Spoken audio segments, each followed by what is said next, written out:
If you don't want to do the show, Tony, we don't got to do the show.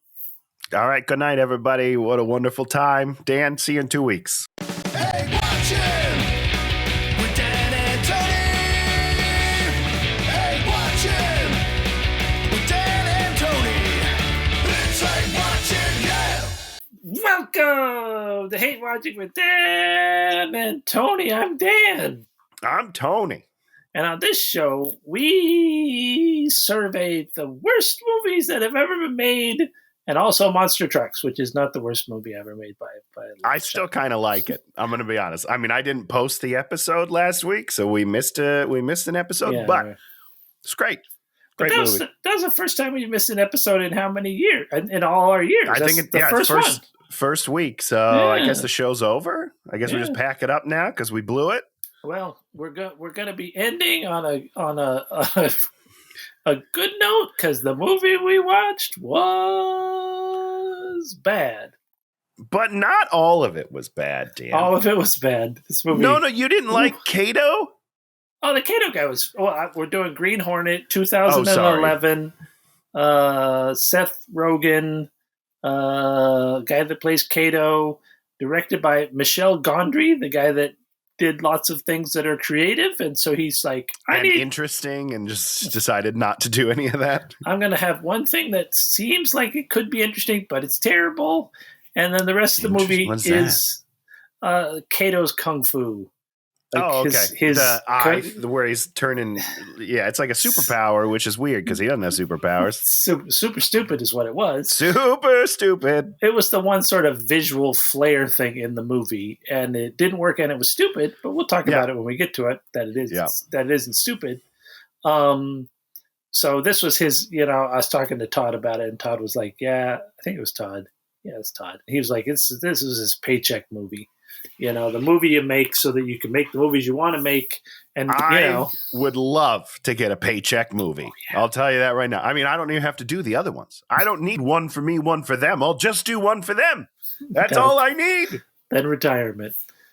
Yeah, Shannon and I were just having a big argument about Bruce/Caitlyn Jenner. Okay. And she was all like, she has less money than you think. And I'm like, I think she has lots of money. And then we looked it up, and the internet's like 25 million, 120 million. I'm like, that's lots of money. Whether it's 25 million or 120 million, still lots no matter of money. Who's right, it's plenty. It's plenty to go around. Caitlyn Jenner gonna be fine. As opposed to us, we do not have one of those millions. Not even close to one of those millions. But if you do like the net worth, is that what you were doing? The net worth stuff? Yeah. Jono on there has like 1 million or 3 million or something. Oh, nice. And that can't be right. Maybe it is. We don't really hang out anymore, as it were. So we know someone that has $3 million. How cool is that? Hold on. Jono Wilson, net worth. Where is it? Net worth 2024. Estimated net worth. Well, that's not right. That's got to be a different. It said 41 million. So that can't be right. Stand by. Sure it's not John Wilson, the HBO guy? Yeah, John F. Wilson. That's what came up the first time. Let me do this again. I mean, 41 million for him, that seems like a lot of money. I find that hard to imagine. That's a ton of money, yeah. All right. Anyhow, I'm over this. This game failed. Yeah. So our point is rich people have rich people money, and they get to do what they want. And we have to sit here and talk about their dumb movies and try and bring them down a peg. You're darn right we will.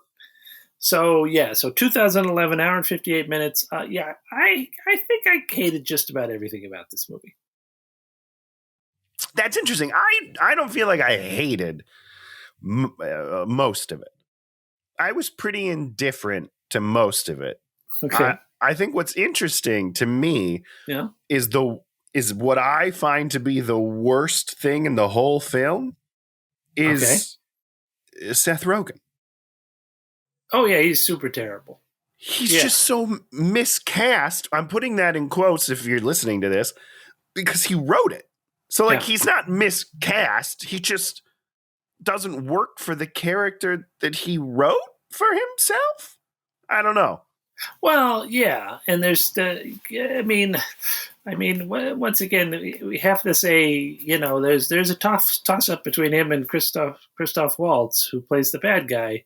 He's super terrible again. Not a ton to work with. I don't to blame be fair. him. I don't blame him. And it was interesting. Today I was watching a thing with John Cena, and he was talking. Great, love John Cena, and he was talking about being in movies and doing comedy, and he's like, if you put me in a situation where everybody there is funny, he can keep, he can play the game. And take 100 takes, and you're going to get stuff that's good. He's going to get there, and it's like a lot of the people in this movie, you put him in this comedic situation, and even if Seth was very funny in all these things, the supporting players that are necessary there, that are there to sort of get this over that line where they're trying to get, they do not do it, and the director does not add anything to that. Does he do comedy? Who? Mr. Director Man? Yeah. He did the really horrible Jim Carrey show where Jim Carrey plays like a... Well, kidding, but that's not funny. Let's be clear. Painful. That's not a comedy show. No, it's horrible. That is not. It's a very depressing show. Very depressing, super horrible. Yeah, so... yeah. And so I think the studio involvement plus the comedic script plus the director, just this thing pulls in so many directions, and none of those directions win. Yeah. That said, the Black Beauty car and the special effects of that are fucking beautiful. So there's something good. There's something good in this movie. Toys should have come out of it, to be honest with you. I don't know if they did any toys.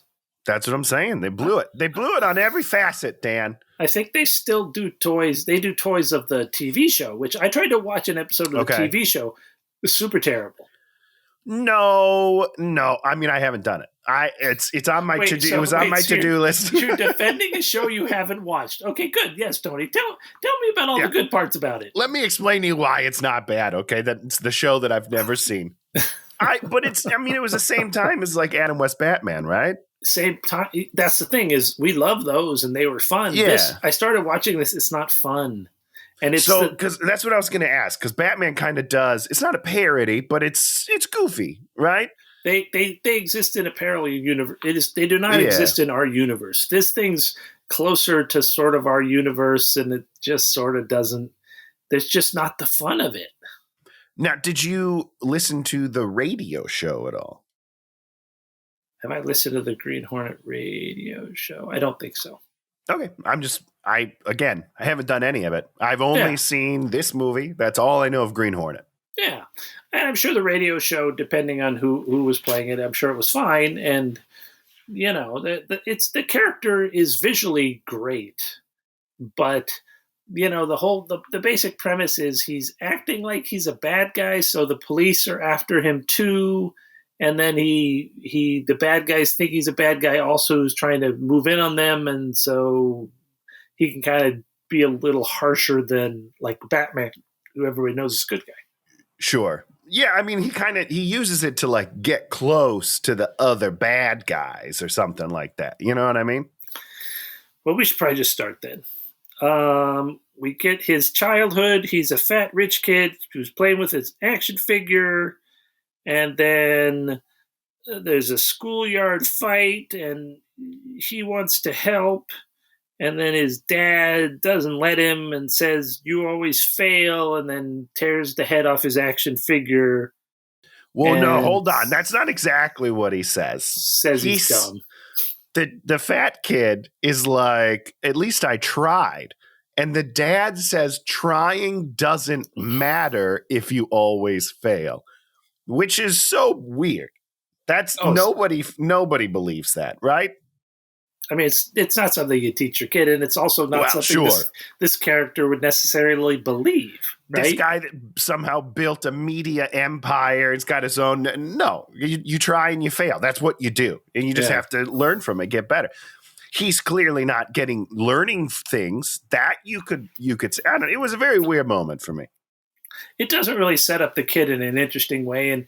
and he has this weird adversarial relationship with his dad, which the movie doesn't really earn. Well, my problem is that it shouldn't be that way, because part of the twist is that the dad was kind of crooked.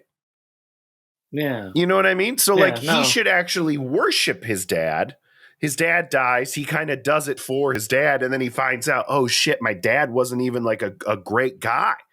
Well, no, and then he's got to wrestle with that. The dad wasn't crooked. The dad did some sort of crooked things to try to make things okay. But then he realized too late that he wasn't helping by not Dan, that's crooked. Yeah, okay, but everybody who's crooked is, doing it 100% on purpose. Sometimes you just get it a little too deep and you can't turn back. But the way they made it, I don't know. It just really didn't work, because it's not a way that, nobody's like, I'm going to let all this crime happen because someone might get hurt. You're like, that's not a thought process that anyone has ever done. You've never met anyone, and you'll never meet anyone in your life that followed that credo. There's nobody you could think of in history that followed a credo like that. In history. Yeah. So stupid. Well, yeah, this movie's pretty stupid.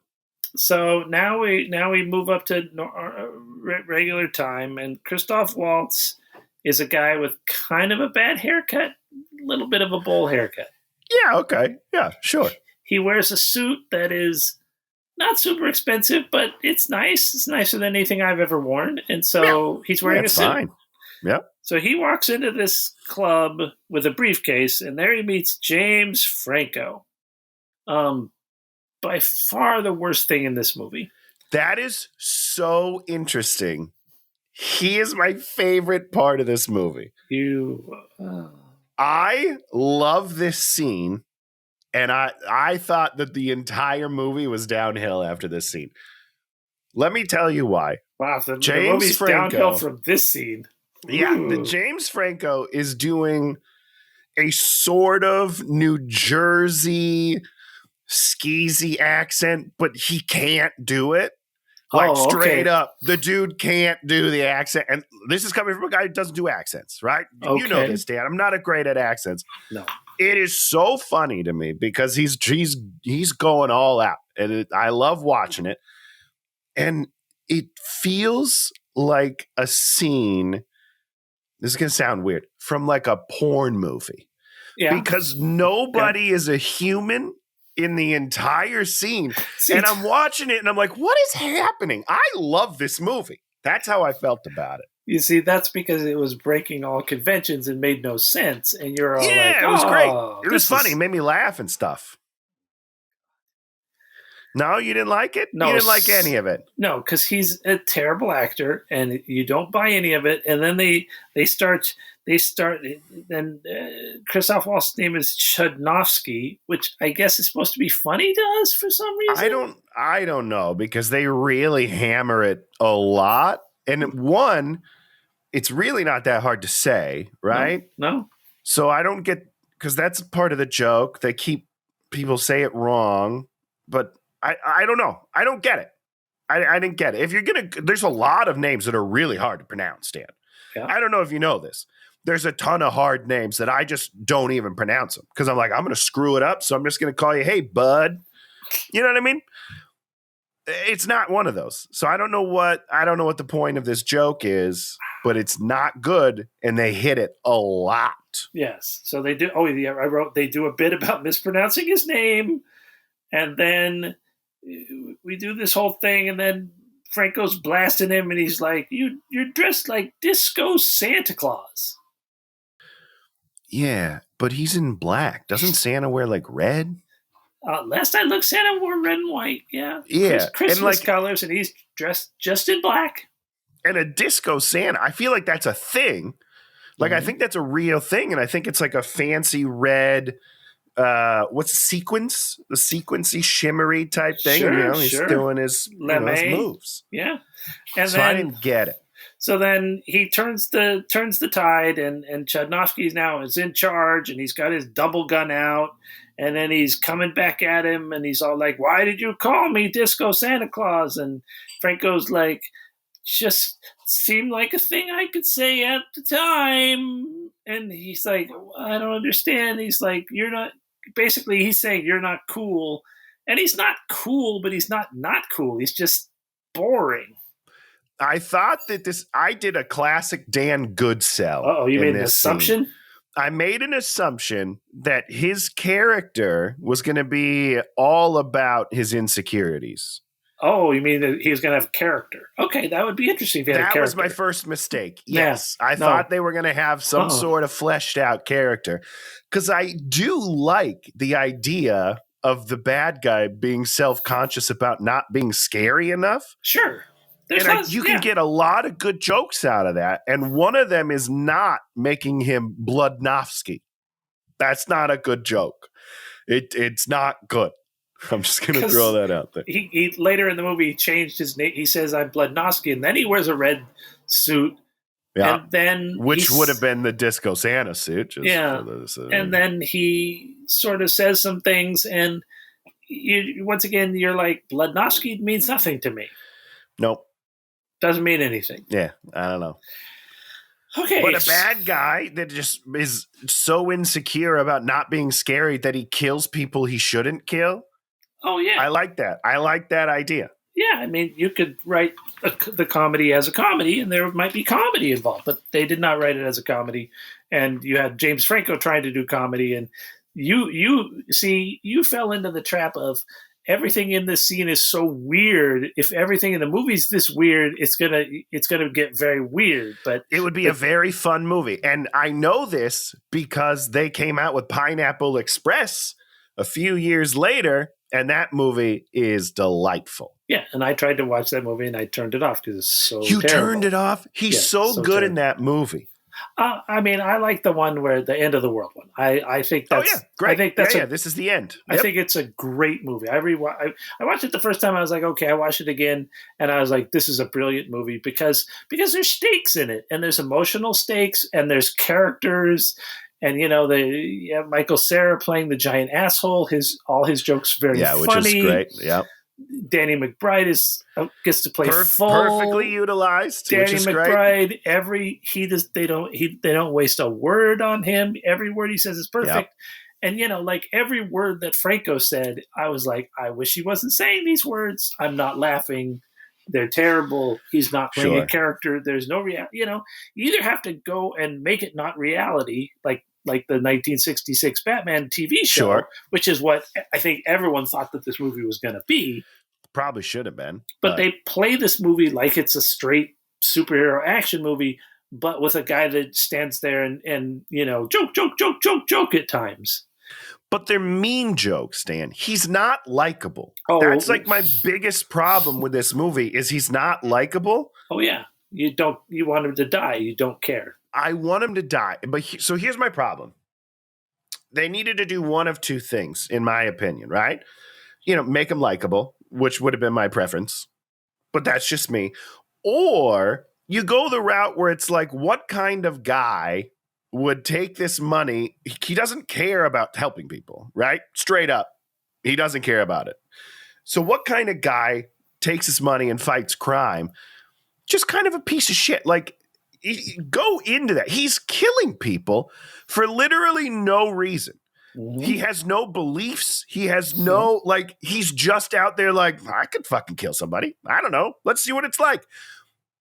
Go with that more. Make him as unlikable as possible. If you're going to make him this unlikable, just take the next step and make that his character. There's so much sexual harassment in this movie. So slow down, Tony. I'm sorry. You're way ahead the of one everything. thing I don't like about this movie is the entirety of Seth Rogen's character. So sorry. I get excited about it. Oh, we're going to get to that. Okay, so Chudnovsky leaves a briefcase, and Franco's like, oh, you forgot your briefcase, and then blows up his whole club and kills him, and it's like, oh, that's funny. Whatever. Is that funny? No. We meet Seth's character, Britt Reed. He's partying. He owns cars. He has sex with hot girls. He wakes up to coffee. And then his dad comes in and he's angry. The dad is angry because his son's on the front of his own paper. And you're like, if you really think about it now, having seen the movie, the dad was controlling what stories end up on the front of the page. That is he correct. He would not have his son on the front of the paper Yeah, if he really wanted that's to very easy. That's like the least amount of bad thing you've done. You know what I mean? It's not like he's doing crime. He's just, he's a shitty party boy. Oh, no. And then the next scene, we have him, and he's driving with a girl to his house, a girl we haven't seen. We don't know from where. We don't know why he's driving to his house. And he gets home, and his dad has died to a bee sting. And we're like, where's the scene that was in between these two scenes? Right? You have to have a scene in between these two scenes. Nope. Yeah, because it's just a straight cut, and he's in a black suit, and you're like, what's happening? And then they just announce it as if he's listening to it on the TV. They're like, oh, and this guy died of a bee sting. Like, what has happened? Whiplash over here. We have the funeral. He's despondent. We meet David Harbour as what's going to be the crooked DA. Okay, whatever. I love David Harbour, and I was thinking the whole time he should play Harvey Dent. That's all. I've said my piece. Yes, please. He goes to work. There's Edward James Olmos, another great actor, completely wasted in the role of editor of the paper. Who I really thought more was going to happen with him. Oh, like they were going to use him for something? No, they chose not to use him. I mean, it's not only that, but like just because I'm assuming just because he's better at acting than most of the people in this movie, it always feels like there's more. Sure. Like there's always something more behind what he's saying. And I'm like, okay, what's the twist going to be? Is he a bad guy too? Is he going to, like, what's he going to do? And then he does nothing. He does nothing. It's bizarre. Well, this is like I said, you hire a bunch of good people for your movie, but you have to actually have a script for them to do, and you have to have a plot for them to do. And then they will execute it incredibly well. But if you don't give David Harbour and Edward James Olmos something to do, they're not going to do anything because there's nothing there to do. I mean, you're right about that. Hence the David Harbour, what we have a Ghost in the Attic movie, didn't say a word. He didn't say a word the entire movie, I think, right? You never watched it, did you? I never watched it. You're an idiot. I will watch it in October when it's Halloween season again. Oh, God. Okay, so boom, boom, boom. He's, Britt's like, I've never read the paper. I'm not the guy to run this, but, he's going to end up running it. Yeah. So the next morning he wakes up, he drinks his coffee, and his coffee is terrible. And he's like, I'm going to storm out there and yell at the one lady that's still here. And then she's like, oh, Cato's the one who usually makes your coffee, but you fired everyone yesterday. What? You fired everyone yesterday. He's fired everyone, and his own character essentially doesn't know that he's fired everyone. Yes, and that's why it's confusing, because he literally fired. First of all, who's this woman? If he fired everybody, why is there still a woman in the house? That's weird. Bringing him coffee. I mean, I guess, but she was fired. So maybe she's trying to get her job back. I don't know. But yeah, he comes in storming as if he doesn't know that he fired everyone. It's very confusing. Yes. Is that a joke? I need you to explain it to me, Dan. They wanted to have a scene where he doesn't get his coffee. And so the only reason, the way that they could make Cato not be there is that he fired him the day before. And so they didn't want to have that scene because then you'd have to maybe confront him actually firing Cato, because when he meets Cato, he says, I've never seen you before, which of course makes no sense that he would not have seen one of his dad's major people that works for him and drives cars and does a mechanic. He's in the garage all the time. Yeah. And Seth is like drooling over his dad's cars all the time. It doesn't make it seems like this that just make no sense that this is how we're going to get the plot. These guys have never met. The real point is, he's never interacted with them because he's a giant prick. Well, yeah, because he's the help, right? Like that's the relationship, and then you turn that on its head. Yeah. But instead, it's you're a ghost. I don't know who you are. Yeah. Hello. Well, what's happening? And that allows him not to have that negative character moment where he treated the help like shit. Which is weird because he's a piece of shit in the movie, and they need to embrace it. And give him a full character. And I mean, I do a character called Space Duck that I write, and Space Duck is a fairly negative character, and he's not a positive character. And what I do is I punish him and do terrible things to him when he is terrible. And that's we what you love do it. to terrible things. You have them Yep. fall down and you have them get hurt, and you do not have them succeed. They fail constantly, and only through the help of their friends. And then when they finally give up some amount of control, do they succeed in what they need to succeed? And guess what? What? And that's the point. You have to make your stupid characters cede control so that they can have success, and then they learn a little bit and are a little less giant assholes. And then the audience feels good about that. And what a perfect place to do it than in a superhero film where he's literally a guy fighting crime without any sort of training, and then he's got a martial arts master as his only friend. That's a great way to play with that relationship, and he can learn from each other. It's a whole thing. You have the whole setup. You literally have all of the framework, and you just didn't do it. You chose not to do the movie that you say. Okay, so Kato comes back on the motorcycle. He's sorry about the dad. He has this magic coffee machine. They talk, they rap, they bond.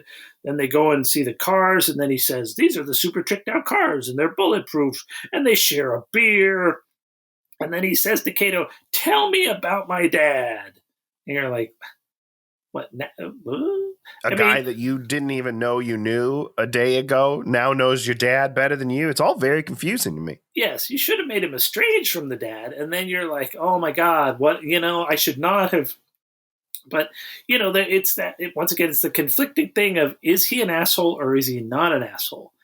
And when you're writing your own character, you have a tendency to not want to make you an asshole, but then when you want to have fun with him being an asshole, then you make him an asshole again. Yeah, and it just doesn't work. Okay. And then Kato's like, his dad's kind of a dick. Okay. And so then they're like, let's get justice. Let's do something crazy. And so so they want to punish the dad because the dad was a dick. So they're going to go destroy the dad's statue in the graveyard. So they go there, and then while they're cutting off the head of the statue, they see a mugging, and then Kato goes over there and becomes super tactician, this is the Michel Gondry thing, where he figures out everything that's going to happen all full Daredevil style, and then there's like and it's terrible, and every action scene fight in this movie is beyond terrible. They are really bad. Here's my biggest problem. He doesn't have superpowers, but it makes it look like he does have superpowers, which is confusing because their whole thing is they're just dudes. They're just dudes with gadgets and stuff, right? But here's the bigger problem is that sometimes in the fights, even though you have a guy that seems to know, I don't know his skill level, but he seems to know some form of martial arts, right? There's still like a bunch of CGI in the fight. Oh, is there? Yeah. And I'm like, he's not a superhero. So if he's doing the moves, he should be able to do the moves. Even if it's a stunt double, I don't care. Like, hire somebody else, that's fine. But don't CGI just a regular guy fighting. This isn't the Matrix, right? This is a dude on Earth just karate fighting. Just show me that. Don't draw him. It's weird. I don't like it. I don't understand it. Well, it's a way to waste a lot of money. They certainly did that. Good for them. Proud of you. So they defeat everybody, then they flee, and then there's a car chase with the police, and then they kill the cop. 100%. Without a doubt in my mind. That guy is dead. And Seth is super excited, and Kato's super excited, and Seth is like, this is the greatest moment of my life. They kill the cop. The cop wasn't necessarily a dick. He was just giving pursuit to these people that were criminals. He did shoot at him. He shot at. Remember? He pulled his gun out and shot at their window, which is insane. And I guess that was justification enough for them to murder him, kill him. Yep. And that's our hero. Those are our two heroes celebrating, drinking some booze over murdering some dude. It's weird. The whole idea of a movie like this is that they they trick the cop into having the cop do something stupid, and the cop does something that he's a prick. Like, we see that he has like a swastika, tattoo under his arm. We're like, oh, he's a piece of shit. And then they trick him into running into a fire hydrant, and then he gets out and he goes, "You Green Hornet, you oughta." Yeah. Oh, yeah. You've angered us, Nazi police. But no, the Nazi police. They kill him. Yeah, and then they don't talk about it. Nope. Because the next day it's just like, oh, they vandalized a statue. Well, that's not all they did, guys. They also murdered a policeman. And, you can't write that into your script. You can, because they did. This movie got released. So don't tell me you can't do it, okay? You could do whatever you want, Dan. So they get home and they're all pumped up, and then we do this. Time slows down when Kato fights. I guess we talk about that, and then which doesn't explain why sometimes he's moving faster than the people in the slow motion. Because again, he doesn't have superpowers, Dan. I don't know, man.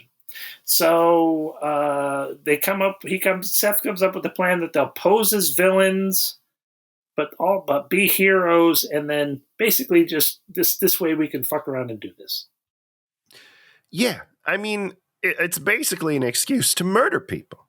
That's just what it is, and I wish that they embraced that just a little bit. So they go to the paper, and he's all like, they do a whole thing where he's like, okay, the paper's got to cover this character, so that it'll get pumped up, and then they'll give him notoriety. For no reason. Is there a reason why he wants the notoriety in the paper? Not that I'm aware of. No. Okay. And then he's like, we're going to call him the Green Bee. And then Kato, of course, comes up with the Green Hornet. And then everyone's like, that's much better. And then he's like, sure, anybody doesn't want to call him the Green Bee. And they're like, nope, Green Hornet, that's what it is. And Dan is just rolling on the floor laughing. Raffle.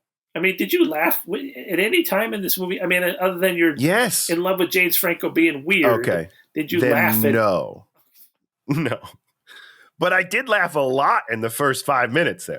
So that's pretty good. We're going to tell the story again about all of us being at the goddamn Comedy Store when Harrison was doing his show. And then the one guy got up and started talking about like going to the donut store and just talking about his weird life. And we were rolling on the floor laughing our asses off. And everyone else in the club completely silent. Dead silent. Yeah.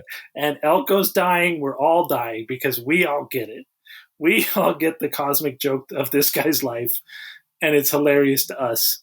But it's only hilarious to us because we are comedy insiders who embrace the weirdness of the situation and don't want to have the stupid person telling the stupid joke about their stupid relationship or lack thereof, which is 99% of what you get in a comedy club. Amen to that. But James Franco says things like, people know my last name, or can pronounce my last name. What a great joke. It's hilarious because it doesn't mean anything. We do a thing with the DA, and then he's like, the Green Hornet is a prank. I'm like, I don't know, because he's not wrong, right? Like, they did just decapitate a statue. I feel like kids do that shit all the time. Steal the local fiberglass cow. That's what kids do. I'm sorry, what, Dan? They steal the local fiberglass cow. How many local fiberglass cows are there? I mean, they do that. You're from Minnesota. Did you guys steal the fiberglass cow off what is the top of it? Like, just like a little statue of a cow? Like, we stole cows, buddy. Okay, real cows. On top of the dairy, there's like a fiberglass cow, and then you guys creep up there and steal the cow, and then you... Yeah, we steal real cows. Real cows or real pigs. You take them. And you take them to I would never do that. But they did. They took them to the games and shit, right? Yeah, sure. Sure. Basketballs. They take them to basketballs? Yeah, basketball games. And then loose them on the field, like in the midst of the game? What did we have? We had guinea pigs, I think someone released in our high school. That can't be one time. That was weird. People freak out. They shut it down. So Cameron Diaz shows up. Her name is Lenore Case. She's his temporary secretary. She meets Kato. and Tony gets to talk about him constantly sexually harassing her from a movie from, what is this movie, from 2011, and it is some of the worst sexual harassment I've ever seen in any movie, and I've watched movies back to the 30s. There is a way, and it's 2023, so I probably can't say this without getting in trouble. There is a way to do like a gentler, more charming harassment, which sounds weird, but bear with me. I know what you're saying. He should be arrested. It's so bad. Like, it's not like in a cute, funny way. He's just like, oh, who's this hot piece of ass that I'm going to try to fuck later? Like, it's so crass. He didn't say those exact words. If he didn't see the movie, that's not a direct quote, but it's close. It's pretty close. And it's constant. It's like every time they're on screen together, he tries to kiss her, just open mouth, which was real unsettling. And I don't know. If this was the movie it should have been, she should have slapped his ass. She should have just like, wham, and just done him in and put him in his place. Because he's never put in his place. He's never put in his place for his bad behavior, because this is a character that wants it both ways, because it's by the guy that made the movie and it's wish fulfillment. So it's like, I'm hitting on her, like, even though I don't just, I never saw that Knocked Up movie, but you just like, no, It's not going to happen. He's not going. I mean, is that Katherine Heigl? Yeah. I mean, sure, she's a horrible, horrible person, but yeah, she's awful. Yeah. But no, especially a person that's horrible is never going to be. Oh, she would. Yeah, she would never do that. Yeah. Agreed. Never happened. Man, she was in Roswell back in the day. That's a good show. Katherine Heigl? Yeah. Really? Hmm. Yeah, on the CW with Jason Bear. Oh, what happened to him? So he immediately hires her as his real secretary, and of course she's like a newspaper whiz. She's like, I can look at this newspaper and solve all the newspaper's problems instantaneously. You're like, oh, and she would never agree to this job, by the way, because she's like a smart person, relatively smart. He harasses her, and then it's like, I'm kidding, work for me. No, she would just walk away, right? I mean, I think they set up that she needs a job and needs money. I mean, I guess. Your classic. I mean, there's things. a point where he's like, I don't even know if we can hire a 36-year-old, which is weird. Like, that's a weird age discrimination. He says that because she says I'm 36, and he's like, what? I'm not even sure we could hire a 36-year-old. There's something about like we're going to have to put in ramps or something. Oh, I don't know. I don't remember that. That's horrible. It's because it's bad. It's all bad, and it's supposed to be funny. I don't know. So yeah, let's move on. But from also, that. Why is she in this movie? Why did Cameron Diaz? Why did she agree to do this movie? This is not a character. She made a lot of money, and you think so? I hope so. Yeah. They all made lots of. This is one of those movies that they were like, this movie's going to make so much money. We're going to pour money, and they poured money into it, and they paid everybody, and everybody. This is a paycheck movie for everybody except Seth, who and his buddy who wrote it, who thought this was going to be like a thing. Yeah, everyone else was like, we're going to show up and put up with this and hope no one remembers it. Well, I remember it. So, boom, we have a music montage. They work on the car. Kato makes the masks. He works on the thing. They play Gangster's Paradise. And, in amongst all this, he calls Lenore and says, well, you got to figure out what the Green Hornet would do next. And then that's what they're going to do. So they go and they fight with drug dealers. Territorial dispute, baby. And then after that, they blow up a drug facility. So they're just doing whatever they can to be. They're just murdering folk left and right. Blow things up, kill people, shoot them, whatever. And the only person that's left is John Connor. Isn't that John Connor from T2 Judgment Day? Maybe. I'm pretty sure that's him. The next scene is Chernovsky or Chernutsky or whatever he is. And it's Chernutsky, to be honest with me, did you write that yesterday? No. Because that's pretty good, Dan. That's pretty good. That's what he should be called, isn't it? He should be Chernutsky. Chernutsky. I like that. That's good. That would be funny. And I didn't even think of that. Then the Stranger Things kid is there. The one Stranger Things kid. The weird-looking kid. Will's brother, the older brother. Oh, Jonathan? Jonathan Byers? Yeah. I didn't even read. Where's he? I missed he's it. He's in some scene where they disrespect Chernutsky's suit some more, and then I think he shoots him. Sure.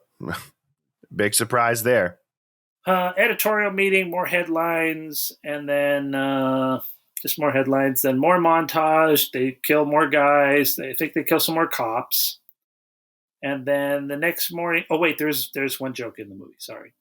Next morning, boom, he's made him the gas gun so that, he doesn't have to get close to anyone, knock out gas, you need a gun. And then he gets really angry that he has a super cool gas gun. Yeah. That was of all the bad choices and weird choices, this was the choice I thought was the baddest and weirdest. This weird scene. Okay. He's angry. He's like, why do I have to use a gun? Well, so what should happen? Was so cool. The gun is super cool, but it should be Kato making fun of him for needing a weapon and him not totally getting it. Sure. That's what I think the scene should be. Is like he's giving him kids' gloves by giving him a weapon. So he's pumping up the guns. He's all like, "Oh man, I got something, but I don't, I don't know. I don't think you're gonna want this. You're not gonna want." He's all like, "What is it? What is it? Let me see it." He's like, I'm gonna want. No, it's too much. It's too much. You just gotta sit. And then he's like, "Oh my God, look at this!" And he's like, "Oh no, let me take it back." And he's like, "No, give it to me. I want that. I want my gun." And then he shoots himself with the gun. This is in the real movie. He shoots himself with the gun. Yeah. And knocks himself out. And I did like this part. He wakes up. He's got an IV. He comes out there, and he's all like, "How long have I been asleep?" And he's like, "For 3 days." And then he's like, he's wearing diapers. And then he's like, "Oh no, you were asleep for 11 days." Yeah, it's been 11 days. It's a good joke. It's a good series of jokes there. That's the best joke, the funniest scene in the whole movie. All right, we can just pack it up now because it doesn't get better. And for during the 11 days, he's made 3 Black Beauties, so they have 3 of them now. Yeah, that feels like a lot of cars in 11 days. Dude, he can do anything. Sure, because he's got superpowers. So now we're going to get the terrible plot of Kato is now hitting on Lenore. And then he sees that Kato's hitting on Lenore, and he's all like, "Go make me a coffee." And then he hits on her, and it's super sad. And when Kato hits on her, there's some chemistry, even though then we deny that chemistry later for a reason that we don't know. Well, it's weird to me, and I assume it's because Seth was like, well, he can't lose her to Kato. That's based on nothing.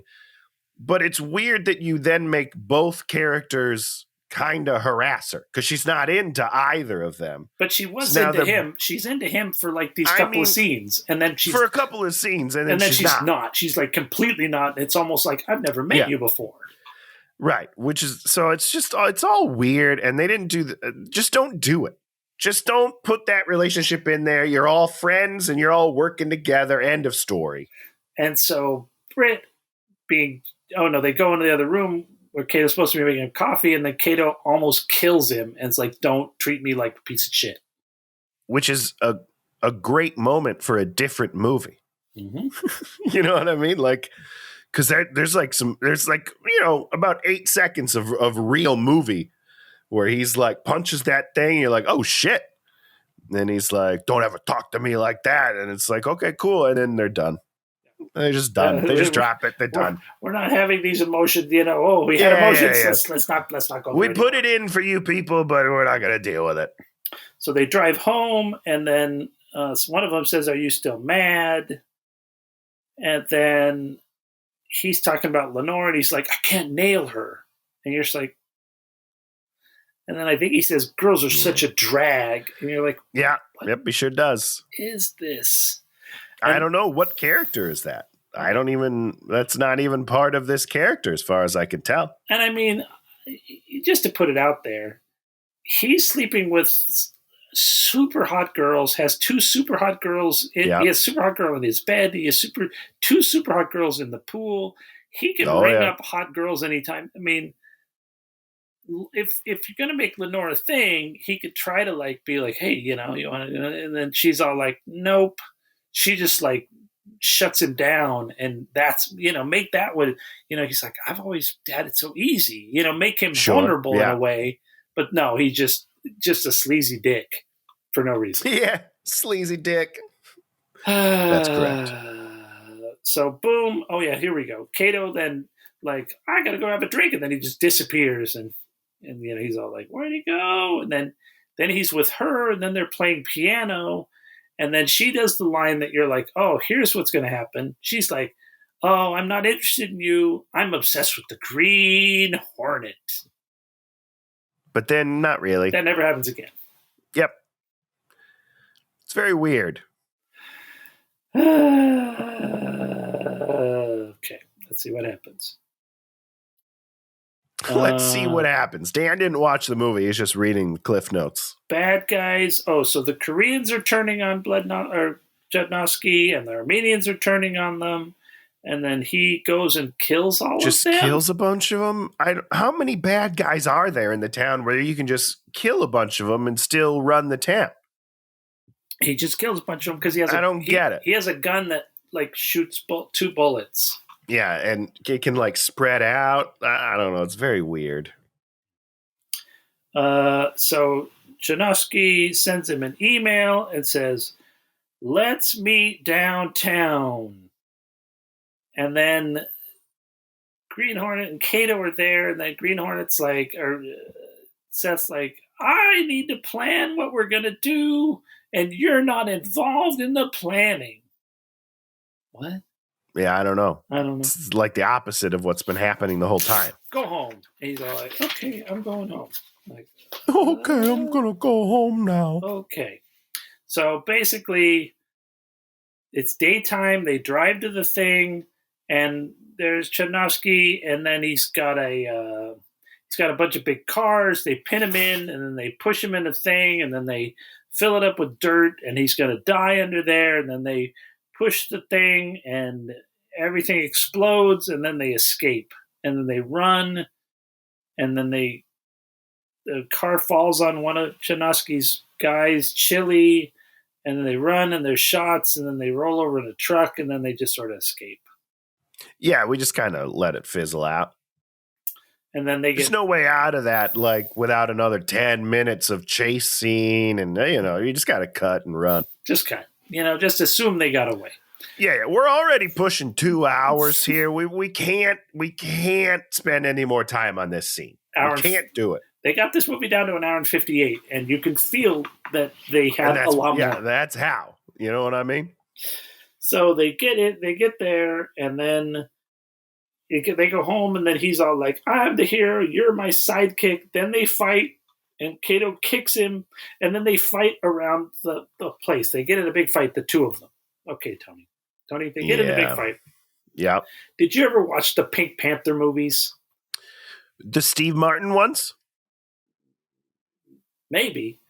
There were the old ones with no, these were the newer ones. Now, in those ones, did he have an Asian assistant that he would fight with at the beginning of the movies? I don't know. I said it like I watch them all the time. I only saw them like one time. They're really bad movies.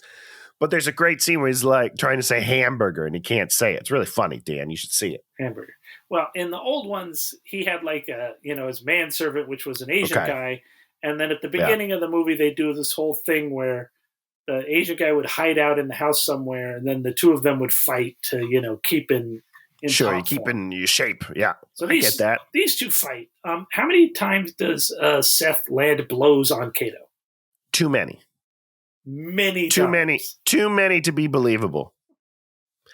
Here's Kato. If Kato wanted to, Kato would do this. Bop, and then he would be on the ground. If you or I were to fight someone that knows martial arts, We would lose within. We're going to get the shit kicked out of us, Dan. It's going to be embarrassing. All fingers broken, all arms broken, legs broken. But this is what happens when Seth writes the movie and he's like, it's pretty even. They're pretty much 1-1. In fact, I might win. I don't know. I might win the fight. We'll see what happens. It's ridiculous. It should just be him toying with him the whole time and be like, can we stop? Can we stop? What? Pow! It's bizarre. I hated this scene more than any other scene in the movie. I could see that. I was so turned off. I just didn't even. And then they end up in the pool, and then Kato can't swim, and so he has to. He's almost going to let him die, isn't he? Yeah, it takes him way too long to get a little floaty out there. He doesn't even jump in. You're like, you have to jump in, right? Yeah, because you're brothers. Like, you're going to come back at the end of the movie. We all know it. So there needs to be at least what is the olive branch, right? Just throw a little floaty. That's stupid. Just be like, you can't swim. You can't swim. And then you save him and you're like, push him off when you get him to dry land. You're like, fuck you, man. Well, you drag him in and then you're like, you can't swim. You can't swim. Or you can tease him like a 12-year-old adolescent. Tease him like a 12-year-old because he just humiliated you and then you humiliate him because he can't swim. That's fair. And then you're both mad and then, we're right where we want to be anyhow. Yes, but no. Kato goes to Lenore. And you may have hated that scene the most. I hated this next scene the most. Kato goes to see Lenore, opens the door, she punches him, and we get relayed this information. Britt called her and fired her and called her a minx. Yes. Yeah. Doesn't that seem like a scene we need to see? Yeah, we should probably see it. It also probably just shouldn't happen because it's also pretty bad. You can't fire her for possibly sleeping with somebody else. Here's what makes it worse, Dan, is that later, and I know we'll get to it, but later they come back together and Seth and Cameron are there and she's like, nothing happened. And he's like, nothing happened. Oh, I knew he was a liar. As opposed to him getting called out for firing her for sleeping with somebody when they're not together. There's nothing. She doesn't owe this guy shit. And all that happens is he's like, I knew it. I knew he lied. No. He needs to get called out on some of his shit here. Nope. It's ridiculous. He's the executive producer. He's called out on nothing. And the guy that got killed in that earlier scene, Chili, they have a wake for him. They spend time I guess so. giving that guy a wake. A character that means nothing in the movie. Like, maybe Chodowski's in love with him or something. Make him important or make this like random dude we don't even ever see, and then he's dead, and everybody's like, "Who's Chili?" And then you do that whole bit. You do a whole bit where he's like going crazy over. He kills everyone, but like this one guy was like his guy that he cared about. Is my best friend, and you have to do a whole thing with that. And everybody's like, "What is wrong with him?" And he shoots somebody else in the middle of it. Then you make him crazy and interesting. Nah, we're just gonna have some time at a funeral. A wake. The wake, and then there's they offer $1 million on the Green Hornet, and we have this weird montage scene of everyone telling everyone the $1 million. And then anybody that goes out in public wearing green just starts getting shot. Yep. That's a pretty big deal. That's like a huge thing. So many people die in this movie and nobody cares. Like, I understand they do a news thing about it, but like this should be a huge thing for Seth's character. It's so weird. He is responsible for all of those deaths. And they have 1 second where you think maybe he's going to take some sort of accountability when it goes to the DA and he's like, this is my fault. And the DA's like, nah, dude. Nah, you're good. He's like, you're right. Fuck this. I'm fine. You're right. Let's chill, bro. It is so weird. And so the DA's all like, I'll compensate you for help with my reelection. And then he gets angry. for some unknowable reason. I don't know. And then he throws him out, throws the DA out. And you're just like, what's happening? Well, because he thinks he's getting bribed or something, so he's all mad about it. Which is interesting because had the DA just not brought up money, Seth would have done it. Like if it wasn't a bribe, they were already gelling. And he was like, yeah, you scratch my back, I'll scratch yours. That sounds great. And then he was like, I'll pay you. And he's like, whoa. I've got principles. You can't pay me. I don't know. This is a bad movie. It's written terribly. So Chudnovsky becomes Bloodnovsky for no reason. It's a bad idea. I'll wear red. It's scary and cool. And so then he shoots his number one guy. You know, I'm Bloodnovsky, and that means I'm killing one of my guys. And you're like, oh, that is my least favorite trope. I've mentioned it before in these kind of movies. Is the bad guy showing he's a bad guy by killing one of his own people. And typically they do it in a way that it's not going to really instill fear in anybody. And it doesn't. No, it doesn't. But also, how many dudes does he have? Because he has killed a lot of his own dudes. At some point, those guys... He had two. Sure. Chili and the guy he's also killed like a bunch of other groups of guys. At some point, they're all just going to be like, bro, no, we're going to kill you because you're just killing. You're not running this. You're just murdering everybody. I don't know, man. Us henchmen have feelings too. So, boom, Britt goes to Lenore's, which is completely inappropriate. She's angry, and then he's like, come help me, come help me, come help me, come help me. And then he tries to kiss her. And then she's like, and then he's like, okay, I'll double your salary. Does he say no more sexual harassment too? Does he say that? There's no way he says that. Okay. She says... She basically says, she's like, if you so much as look at my ass, that's something. And then he goes, I can't even see your ass. And then when she leaves, he looks at her ass. Oh, I don't know if you noticed that. No. Yep. Because he's a piece of shit through and through. So Cato's at home making his resume. Scanlon back in the office calls to apologize. And then he yells at him. But then they set up that they'll meet. And so they're going to meet at this restaurant, and then Ledowski hires the Green Hornet to kill Britt. And then he shows up in the alley in the Black Beauty, Cato does. And then Cato goes inside because the Green Hornet's going to supposedly just stay in the car while Cato does it. I don't know. And then Scanlon is threatening Britt. And then Britt is sort of taping him. And then we found out that he murdered his dad. Yeah, you're doing great. Then Cato shows up.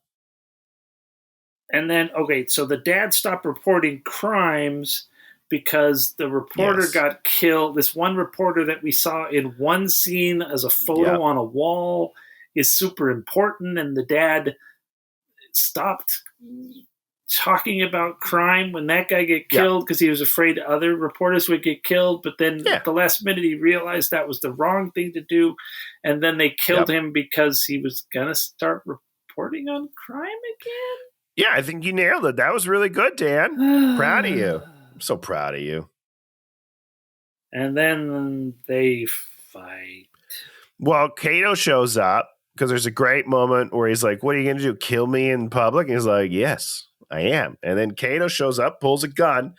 And then one of my least favorite parts of the movie, Seth Rogen turns around and he's like, before you kill me, I just want you to know I'm sorry. No, you're not. You just don't want to die. You're not sorry at all. So stupid. What should happen, Dan, is he should be like, hey, you got to do what you got to do. I'm sorry I treated you like shit. I love you. Love you, man. Blow me away. You know what I mean? Like something with real emotions. Don't just be like, hey, before you murder me, we're buddies, right? We're buddies. Come on, don't shoot me in the face. There should have been acting at this point where we think that his compadre is going to kill him. I'm just saying I'm not against it. You know what I mean? I'm okay with it. I would accept it any form, any level. So let's go. Then they shoot missiles into the restaurant. More people got to be dead, right? Lots more people dead. I don't even know. Lots more people dead. Then we have a car chase, and they're... oh, I just realized. This is even the stupidest part of the movie. So I feel like we've said this too many times, but continue. So here's the conceit of the third act of this movie. So he has taped Scanlon saying that, the problem. So he's got basically a thumb drive with the stuff. Yeah. And what he has to do is drive this thumb drive back to the newspaper and then go up to the 10th floor and then stick it into some specific computer so that it can become newspaper. Yeah, only one computer can do it, Dan. I don't know if you know how newspapers work, okay? I think... But there's one central computer that you have to put all the files into because computers don't talk to each other, okay? I don't know what you think this is, the future. And the whole thing is, he didn't even record the thing. So at a certain point, they figure out that he doesn't have the thing. But like way too late. They should have figured out instantly that he didn't have the thing. And then them luring them to the newspaper should have been the thing that they wanted to do for some reason. Sure. But nope. So now, how did you feel about the sushi drive, by the way? I didn't understand. I didn't understand either. That was my next question was, could you explain it to me? Wasn't it just a rubber piece of sushi that had the drive in it? Isn't that what it was? That's exactly what it was. Yeah. I don't understand. I don't understand it either. I'm sure they made such a thing because they made all sorts of interesting little drives. Sure. In fact, probably someone just bought it and was like, this will be funny someday. And then they got it in a movie. What a treat. So there's a car chase. They get to the newspaper. There's big guns. There's a car chase and Kato jumps in a car and they jump in the thing and then they drive the car into the thing and then the car gets cut in half by an elevator. And then Kato gets trapped, and then the Green Hornet gains, and then they drive around in the half car, and then Green Hornet gains Kato's ability to tactically kung fu people. He just gains this ability because he's been hanging around Kato for... Well, it's like a sickness, 3 or 4 days. You know what I mean? Like it rubs off on you pretty quickly. Then he has to save Kato. And then, he tries, but still fails. So there's that. And then SWAT shows up, and then they kill Scanlon with half of the car, and then they use ejector skeets to get away, and then they somehow get away, and they go to Lenore's, and then they Let me just say real quickly, Dan, if there are police downstairs, right, which I assume there are, because they have to quarantine off the building, right? Not the right word, but okay. What word would you secure the building? I think cordon off. You said quarantine off. What did you say? Cordon. Is that a word? James like Corden? James Corden? Yeah, cordon means to like set up barriers to differentiate different areas. Yeah, that's the word that I said. I don't know what you're thinking, Dan. That's exactly what I said. Same word, same definition. But anyhow, so they got parachutes coming out. No one's just going to chase the parachute. It's a slow-moving thing. Like you could follow that and find it, and then you just arrest them. They just shoot him because they're shoot a couple holes in it, and they'll come down real quick. No, they just shoot them. You're gonna shoot them? I don't think you're allowed to. Well, they tried to shoot him already, so I guess you're right. It's the Green Hornet. You can just shoot him. Unbelievable. So they go to Lenore's, and then they're like, "Lenore, we need you, and you're in charge." And so her whole thing is that since he's got a bullet in him, what they'll do is they'll have the Green Hornet. They'll somehow stage a press event, and then the Green Hornet will show up and shoot him, and that'll be Kato, and then he'll get away, and then they'll take him to the hospital, and he'll be like, "I've been shot." And then, of course... How long was he shot, by the way? Like, it's overnight, right? So hours? Yeah. Just laying there, just bleeding out? Pretty wild stuff. I don't know, man. It can't be good. And and it's such a stupid plan. It's a bad plan. Yeah, it wouldn't work. It's a bad plan. Also, like, because you know that he didn't just get shot. Like if he gets to the hospital and they're like, he just got shot, and they're like, why did it stop bleeding already? What do you mean he got shot yesterday, like 24 hours Right, ago? like this wound's about 18 hours old, sir. What are you talking about? I can tell you this: the ER doctors, the gunshot ER doctors, they know what the fuck they're doing, and they have seen so many gunshots. They know 1,000% everything about your gunshot. Oh yeah, I mean, I've seen Psych. They know lots of stuff. And then the last thing they do is they go and they put the head back on the statue, which, of course, is stupid. They put it on wrong. It's like tilted, and then they try to make a joke. Is that what happens? I was done with the movie at this point. I was like, I'm done. I'm proud of you for lasting that long. I'm Good out. for you. Well, I mean, I was out a lot earlier, but sure. Like, that's the one thing about a movie like this is when you get to the third act, I'm like so happy because I don't have to pay attention to anything. I'm just like, right, because now things are just happening, and you can just kind of go along for the ride. Sure, yeah. It's like I don't need to write down I mean, not that they had any attempted jokes in the when they were the third act when they were driving around and all that. There was just some stunts and they weren't good. And like at one point, the car's like up on top of this thing, and then somehow gets purchased with the wheels, and then it comes down, and then you're just like, no, that's not how the world works. Anything works. Yeah, it's like the reason why the things that are good work is because they set up an interesting set of conditions, and then they figure a way out of them. These things are like, we will set up a bunch of insane conditions, and then we'll just make things happen. I was watching... Yeah, we'll just not deal with it. I was watching like one of these old Japanese, sort of Power Rangers-y shows, and like he's fighting, the good guy is fighting the evil rhinoceros guy, and, of course, the guy jumps like this, and we see him, like jumping down. Yeah. And then at a certain point, the rhinoceros guy looks up and then he just goes like this, hump. The dude not the scene. Then the next scene, this guy, he's like all like this. That's fine. That's all we need. I love good. It. You don't have to set up this elaborate thing. Just give us the broad strokes. Yeah. But no, they want to show this car jumping off a thing. You're just like, no, car doesn't jump. No, I mean, not real cars. Maybe superhero cars.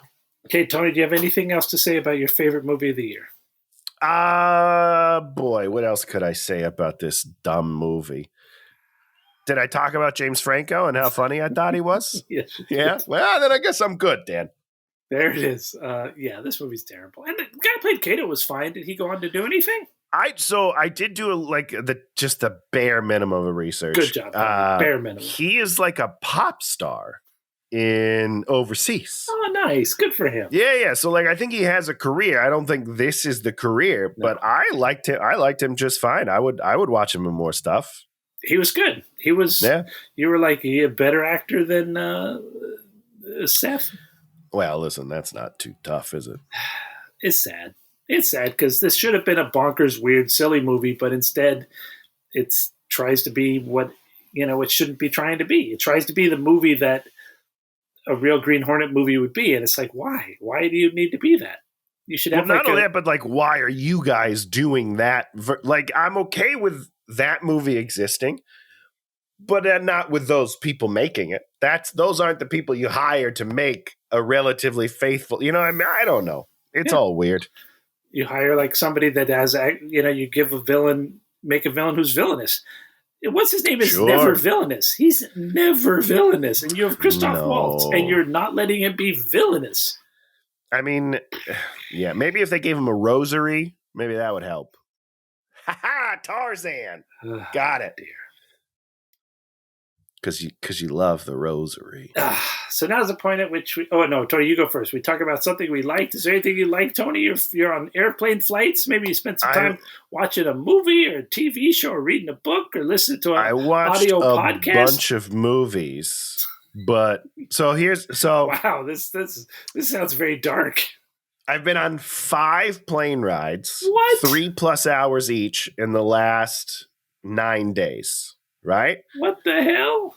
3 of those plane rides, I watched Gran Turismo. 3 of them, Dan. I love this movie. Well, and good. it's like a comfort movie for me. Good. And when we watched this stupid movie, I was like, I gotta watch more David Harbour where I don't want to just murder myself. I mean, that was great. Think about the emotional moments in that movie. Just packed with emotional moments. Yeah, no, it's wonderful. It's just a really good movie. But I did watch the first I rewatched the first episode of Halo.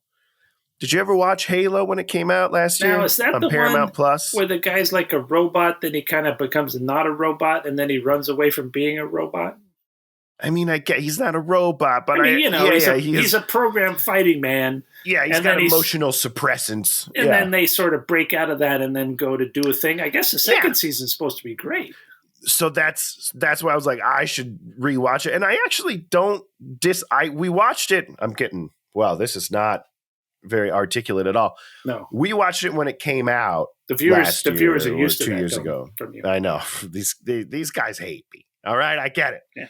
And we weren't a huge fan. We watched like the first 2 episodes when it dropped, and we were like, probably not for us. But I rewatched it again on the plane. And I was like, you know what? I am going to watch this again. Sure. And I've heard the second season is good, so I'm gonna get through that. Oh, that's my plan. That's good, Tony. Thanks, Dan. I want to see that Borderlands, man. I watched that trailer.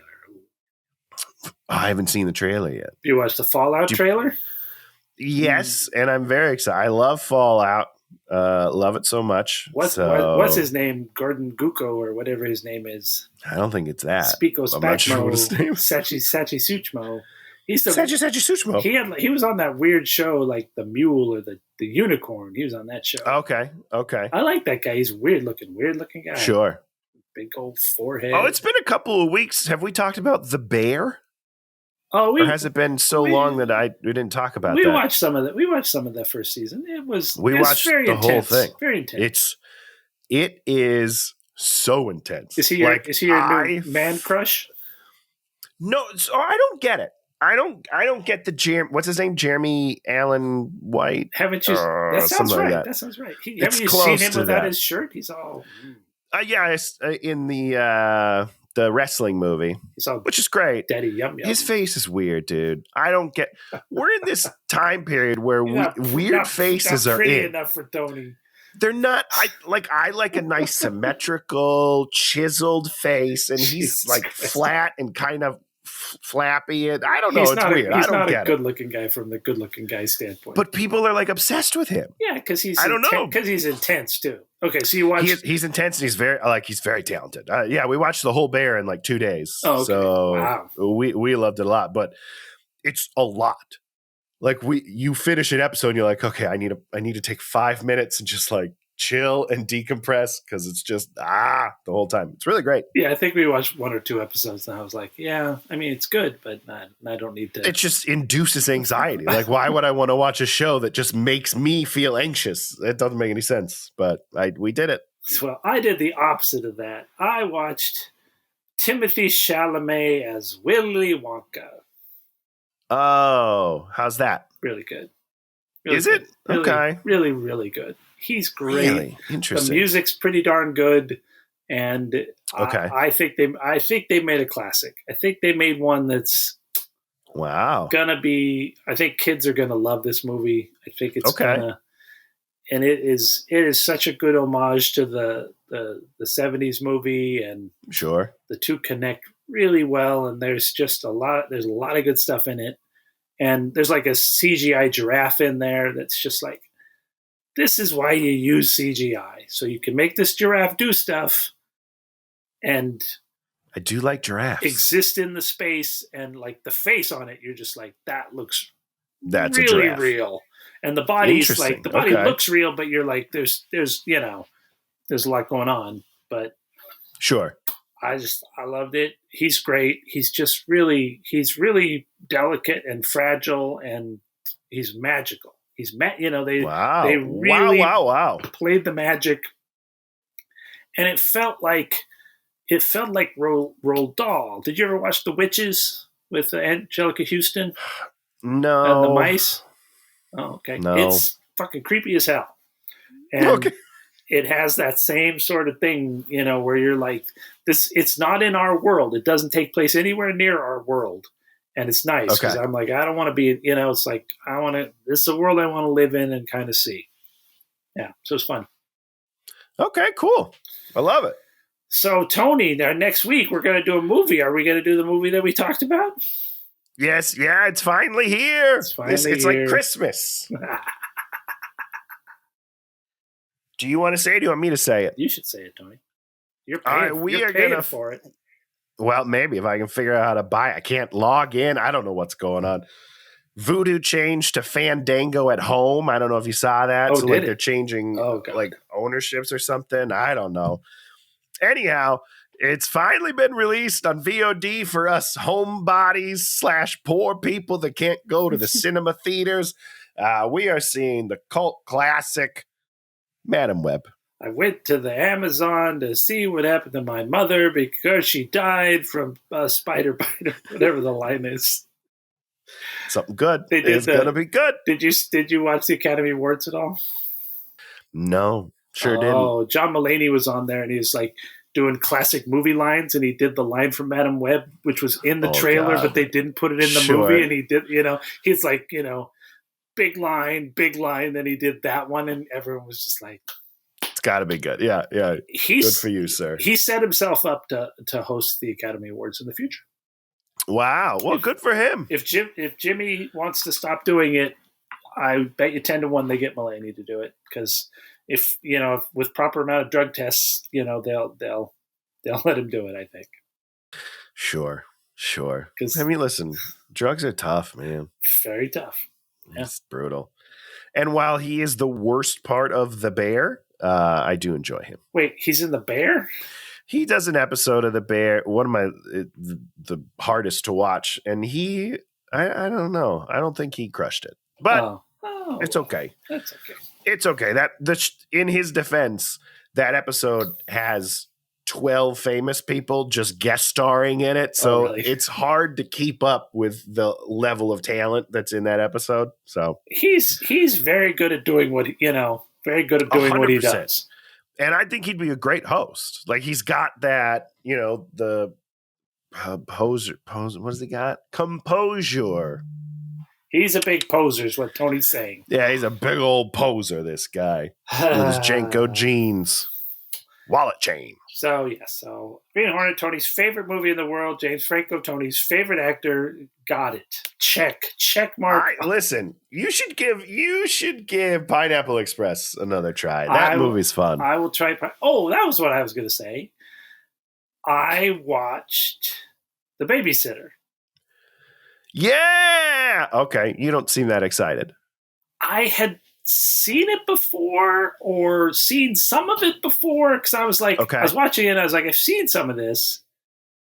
Wow, is a good movie. It is did it right? You may complain about was it Shane Black that directed it? Who was it that directed it? Some dude. No, McG. I love the direction. I loved different. Everything about the movie. I'm okay with it. I know why you love the movie. You love the movie because that stupid CW guy was shirtless through the whole movie. And first of all, he has a name, Dan Goodsell. It is Robbie Amell. And what a dreamboat, right? And he's so funny in it, Dan. He's so good in that. And so good. I do love that the kid's like, why aren't you wearing a shirt? And they never answer that question. I was like, no, it's so good. I would give that screenwriter a hug because they didn't answer that question. And I did not want that, Well, you like this screenwriter a lot, Dan. Who was it? Do you know who it is? I should know who it is. Who was it? It's this. Now I'm not going to remember the name. It's the Love and Monsters guy, right? No, it's the same guy that did the Alien movie that you liked from like last year or 2 years ago. Oh yeah, I love him. Yeah, I love him. Yeah, he's. So you do, you do like. He did do Love and Monsters. Yeah, did he? I don't know everything he did. I just know it was just those everything he does is great, and he just makes so many good decisions. Yeah, that are just good decisions, and this movie is just packed with good decisions. And what's her name is the biggest. Samara Weaving. She is the biggest thirst trap in any movie I think I've ever seen. She is. Yes, sir. Like when she's like hitting on the kid, and you're just like, how is this kid supposed to survive his life with her doing that to him? And then you understand there's a reason for all of it. It all makes sense. And it all makes sense. And at the end when they do the teams, I got very emotional. I got very emotional in the movie. It was great. It's a wonderful movie. It's a wonderful movie. This guy that does this is the only person I think that can write real teen movies still alive that are still as good as the teen movies of the past. And I think he does it even better. Truthfully, I mean, Stranger Things does it. Oh, sure, but it's different.